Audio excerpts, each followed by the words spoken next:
साथियों नमस्कार। रीट स्पेशल के तहत हम इन्वायरमेंटल स्टडीज पर्यावरण अध्ययन का प्रैक्टिस सेट कर रहे हैं। आज कुछ नए क्वेश्चनों को देखते हैं। आइए क्वेश्चन नंबर 1 देखें तो सत्य कथन चुनना है। पहला कथन क्या है? हाथी गंदले पानी में खेलना पसंद करते हैं क्योंकि इससे इनके शरीर को ठंडक मिलती है। अधिकांश हाथी दिन में लगभग 10 घंटे आराम करना और सोना पसंद करते हैं।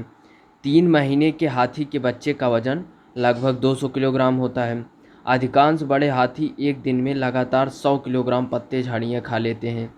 तो इसमें से पहला, तीसरा और चौथा कथन हमारा सत्य हो जाएगा। और आराम करने वाली बात रही तो 3 से 4 घंटे, 10 घंटे नहीं रहते, आराम नहीं करते। तो इसमें जो है हमारा पहला, तीसरा और चौथा कथन सही हो जाएगा। विकल्प सी सही। अगले क्वेश्चन की बात करें तो मधुबनी चित्रकला के बारे में सही कथन हमको बताना है।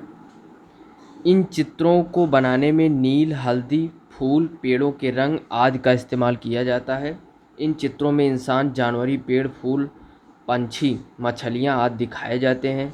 यह लोक चित्रकला बहुत पुरानी है और इसका नाम मधुबनी नामक स्थान के नाम पर पड़ा है। तो इसको हमें बताना है और सही कथन बताना है। तो जो इसका विशेषता है, इन चित्रों को बनाने में नील, हल्दी, फूल, पेड़ों के रंग आदि का इस्तेमाल किया जाता है और इन चित्रों में इंसान, जानवरी, पेड़, फूल, पंछी, मछलियाँ आदि दिखाए जाते हैं। यह लोक चित्रकला बहुत पुरानी है और इसका नाम मधुबनी नामक स्थान के नाम पर पड़ा है। तो ए बी सी तीनों कथन हमारे सही हैं। अगले क्वेश्चन की बात करें तो कोई पक्षी पेड़ की ऊंची डाल पर अपना घोंसला बनाता है तो यह पक्षी हो सकता है। तो यह पक्षी कौवा हो सकता है। पोचमपल्ली एक गांव है और यह गांव एक विशेष प्रकार के कपड़े की बुनाई के लिए प्रसिद्ध है और इसे भी पोचमपल्ली ही कहते हैं। यह गांव निम्नलिखित में से किस प्रदेश का भाग है, इसको हमें बताना है। तो केरल, कर्नाटक, आंध्र प्रदेश, तमिलनाडु। तो पोचमपल्ली आंध्र प्रदेश का एक गांव है और वहाँ जो है बुनाई, कपड़े की बुनाई के लिए प्रसिद्ध है। रेगिस्तानी ओक के बारे में सही कथन हमको बताना है कि यह पेड़ ऑस्ट्रेलिया में पाया जाता है। यह एक विशेष प्रकार का पेड़ है जिसकी जड़ें टहनियों से लटकती हैं। इस पेड़ की जड़ें ज़मीन से उस गहराई तक जाती हैं जब तक कि पानी तक न पहुंच जाए और इस पेड़ के तने में पानी जमा होता रहता है और स्थानीय लोग पतले पाइप का उपयोग करके इस पानी को पीते हैं। तो ACD हमारा जो है सही हो जाएगा कि यह पेड़ ऑस्ट्रेलिया में पाया जाता है। इस पेड़ का ज़मीन में उस गहराई तक जाती है जब तक पानी तक ना पहुंच जाए और इस पेड़ के तने में पानी जमा होता रहता है और स्थानीय लोग पतले पाइप का उपयोग करके इसके पानी को तो पीते हैं। तो ये जो है रेगिस्तानी ऊख के बारे में कथन है हमारा। अबू धाबी के विषय में सही कथन चुनने के लिए बताना है कि यह रेगिस्तानी इलाके में है। अबू धाबी में पानी पेट्रोल से महंगा है। यहाँ की स्थानीय भाषा अरबी है। अबू धाबी की मुद्रा को दिनार कहते हैं। तो इसमें से विकल्प डी हमारा सही हो जाएगा कि यह यहाँ अबू धाबी की मुद्रा रुपए की दिनार है, यानी जो रुपए है, जो मुद्रा है उसको दिनार कहते हैं और यहाँ पानी जो है पेट्रोल से महंगा है। तो ये जो है हमारे विकल्प सही हो जाएंगे और यह रेगिस्तानी इलाके में पाया जाता है। अगले क्वेश्चन की बात करें तो कुछ जानवरी रात में, यानी कुछ जानवर रात में जागते हैं। ये जानवर हर चीज़ को जिन रंगों में देखते हैं वे हैं काला और सफ़ेद। नंदा देवी जीवमंडल किस राज्य में स्थित है? तो नंदा देवी जीवमंडल बायोस्फीयर रिजर्व जो है उत्तराखंड में स्थित है। मृत सागर क्या है? तो इसको हमें बताना है कि मृत सागर क्या है। तो मृत सागर एक ऐसा सागर है जो सभी महासागरों में वह सागरों से ज़्यादा नमकीन है, मृत सागर। अगले क्वेश्चन को पढ़ें तो कक्षा थर्ड के विद्यार्थी को भोजन का पाठ पढ़ाते समय अंजलि योजना संबंधित आदतों में सांस्कृतिक क्षेत्रीय विविधता पर विशेष ध्यान देना चाहती है। तो नीचे दिए गए अधिगम अवसरों में किसके द्वारा विद्यार्थियों को वांछित जानकारी दी जा सकती है, तो ये हमें बताना है। तो किस तरीके से वांछित जानकारी दी जा सकती है?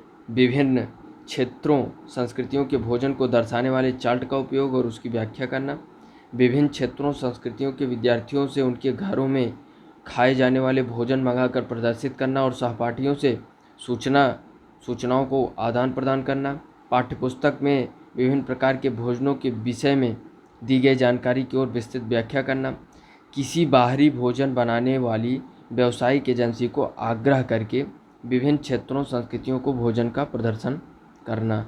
तो इसमें से सबसे उपयुक्त हो जाएगा विभिन्न क्षेत्रों संस्कृतियों के विद्यार्थियों से उनके घरों में खाए जाने वाले भोजन मंगाकर प्रदर्शित करना और सहपाठियों से सूचना को आदान प्रदान करना। कौन ऊर्जा का अक्षय संसाधन है? तो पेट्रोलियम ऊर्जा का अक्षय संसाधन है।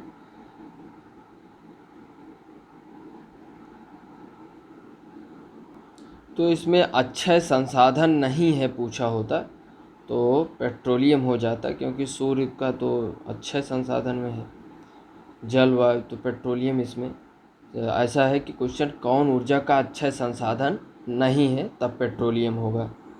आपका हृदय एक दिन में लगभग कितनी बार धड़कता है? तो हृदय एक दिन में 1,00,000 बार धड़कता है। हरी खाद से तात्पर्य क्या है? फसलों में कृमिनाशक डालना, लेग्यूमिनस पौधों की हरी फसल उगाना, मिट्टी में अपघटित कार्बनिक पदार्थ मिलाना, फसलों में ताज़ा बने पेस्टिसाइड डालना। तो लेग्यूमिनस पौधों की हरी फसल उगाना, ये हरी खाद से तात्पर्य है। अगले क्वेश्चन की बात करें, क्लोन है तो क्लोन क्या है?